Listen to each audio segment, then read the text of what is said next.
and we are going to pack for a trip. And here are the things that I'm going to take and some of the things that I'm going to take out of my bag that's right here. So we'll start with the bag. This is the Explorer from Gigaparts, and I really do like this bag. I won this one. I had a second one and I sold it to Billy, Whiskey 1 Whiskey Delta Hotel.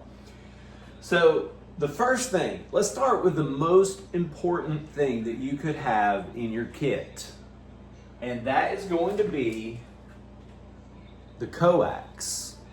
Do not forget the coax. So coax is going in. Now, I do have a spare antenna, and I'll talk about that in a second, but the coax I keep inside the top pouch in this bag. So I keep it right there at the very top, always. I also have a laptop. I have this laptop. That is one of the Micro Center $80 wonders of laptops, and actually I'm going to keep this out for now because it's going to pull this off because I don't have any gear in here yet. So we'll just flop that open like that. So the next thing that I'm going to take out is one of the pouches. I am not going to need this one, but this is a 705 bag from Gigaparts. I just use it to keep random stuff. It also will fit the X6100, but I'm not going to use it on this trip. So I'm going to take that out. I'll actually use this to store the stuff that I'm not taking. So we'll put that right there. One of the things that I'm not taking is my extension cord. It's 2 Anderson power poles. I don't think I'll need it because I'm running the KX2. I'm going to run this straight from these Talent Cell batteries. I'm taking 2 of these and I'm going to leave the Bioenno at home because I don't have the charger for it. So this is going to go inside the Elecraft carry case. And there are some spare things in here. So check this out. I have a spare key. I have a spare short piece of coax. And under this flap, I have the AX1 and the 40 meter extension. Just in case I need a super portable setup. This is almost a radio kit in a bag. Antenna, radio, connection, all that. So what I'm going to do, if this is all I need, is I'm going to take this one Talent Cell, store it in there, and then we're going to close this up and put it in the bag. So this is technically all that I would need to do an activation. And I keep this in the bottom of the bag. There's a key and everything in there. It's American Morse single paddle, and I really like it, but at 20 words a minute it adds a little extra dit and da here and there. Okay, the next thing that we're going to put in there, and this is if you're wanting to pull out those weak signals, pair of regular headphones, and those actually go in this bag as well. I will put them right there and they will snugly fit right there. So there's that. The next thing, experiments. Lightweight, but gone. The next thing, my key puck. I want my key puck to go. So the key puck is going to go right there. And I am not taking my spare keys this time. I'm going to be using my new nameless key from Modern Morse. So these are going to go inside of there. Now, the next thing that we're going to pack is the key that I do want to use It has the cable already connected to the back of the box with this, which would pull the hair out of my arms. It's an armband. But I'm taking the modern Morse with us. This mixed with magic, a key puck. So this is a knee strap key puck. I put some tape on it to keep the key from spinning around, and these two go together. I'm putting those inside of this bag. So that's my keys. The next thing that's very important is, since I'm going on vacation, I need to be able to charge my talent cells. This is the charger for the talent cells. Now, I really wish that I had the little clamps to go around this to make it neater, but the place where I'm going to put this is in the top. That's where I'm going to put the stuff that I'll need if I'm in the air quote shack. And we will put that like that. The next thing, a mouse. If I choose to do FT8, probably won't. I think I'm just going to do single sideband. If you notice, there was no microphone. I don't have one. I like to do Morse code. If I want to use a microphone, I will use what's built into the KX2 and just use the transmit button and use that as a toggle switch. So the mouse also goes in this top right there. So the mouse is because sometimes RF interacts with the laptop. If you use the touchpad, it might freeze up, and then you're like, oh no, I can't make any more contacts because the mouse is freaked out.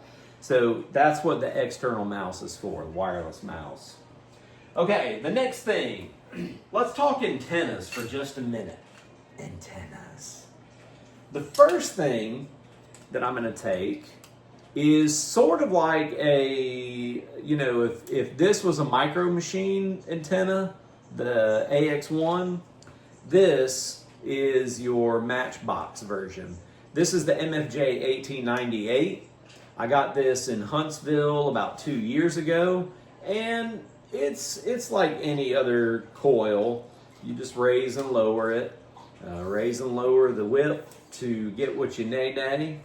And what I do with this is it goes in the side of the bag that has, zoom in right here, it has these little Alice clip holders. They just slide right down in there. This does not slide down in there. So you have to be careful with it. I just put it right there. And the whip slides down another one of these. So we do that like that. And this is from the new super antenna, but these are the radials. There's 40, 20, 15, and 10 right here. That's all you need. And you can use all of the in-between ones too. So you get 30 meters, 17 meters, 12 meters as well. Keep that in the same space as the rest of it and keep it together. And the last thing is the base. And I have a BNC adapter to SO239, PL259. That goes on the bottom along with this L bracket. Just makes changing easier. So they screw together, put the antenna on top of this tripod, extend it, and bam, you've got yourself a nice tunable antenna. That I've gotten to the point where I can do that, use that antenna without an internal tuner, so you get some good maximum power input to the antenna. The next thing, again, more chargers. This is the charger that I made for the Micro Center computer. So in case I need power, that also goes inside the bag like this, in the top. That's where all the auxiliary stuff goes. Next, now let's go to the antennas. I'm taking two special antennas. This is a prototype of something that I sell on my website. This is a 17-foot dipole. It sounds really weird. It's actually just a random wire, 17 feet. This works perfectly with the 20-foot Explorer from Gigaparts. These are a little more costly, but I really like these antennas. I have a 33-footer, but I broke the tip off of it. I have to 3D print one to fix that. But this, you can store on the inside like this. There's some straps on the inside that this slides down neatly in. Hopefully you can see that. Kind of blends in with the background a little bit. So we slide that through there, slide it through all three, and it'll poke out of the top of the bag a little bit when it's zipped up, but that's okay. So the second antenna that I'm taking, that's the first one. That one is going to go in the second bag, which is the Hamtenna bag. And I also have some lengths of paracord in there in case I need to use something to keep the mast from falling over. I'll tie it to like a rear view mirror or something like that. All right, our cameraman is drunk. Through the magic of editing, we're back. And some things that are not going to make the cut. I'm not going to use my arborist line. I'm not going to use my throw sack. I don't plan on doing any tree activations just because I want to get in and out. So this usually takes a little bit longer to wrap up. So I'm going to put that in the 705 bag and kind of just say stay. The other thing is I have a random tent stake. This random tent stake is supposed to have a string attached to it. I think it's probably buried up here. But that is so that if I need to guy it again, guy the mast, I can. And the cat-like reflex is kicking in as this thing is starting to slump.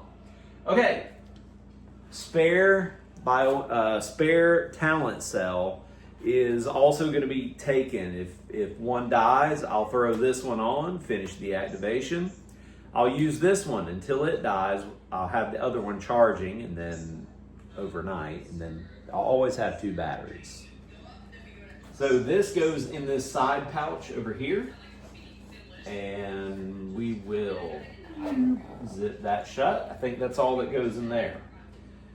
The Bioenno staying at home. Not going to take it because, again, I lost the charger to it. It's around here somewhere. It'll show up when I least need it. We don't have much left to choose from. If the logging on the iPad, which is not shown here because it's charging in the other room, but I do use my iPad and Ham2K Polo for logging. But if I need some way to log, I have my Ride in the Rain with a Ride in the Rain pen and a pencil, it's just a paper mate, that my friend Eddie gave me. At the same time he gave me this. Because, oh no, having a backup log method is important.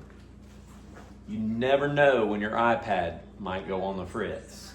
I have the iPad and the computer. I don't really like logging on the computer, but I keep that right here and we zip that up, boom. Now the next thing, you never know, but I keep a miniature Leatherman that I won from DigiKey many years ago from CUI Inc., not a sponsor, but I keep that in this top part right here. Boom. Keep it up there.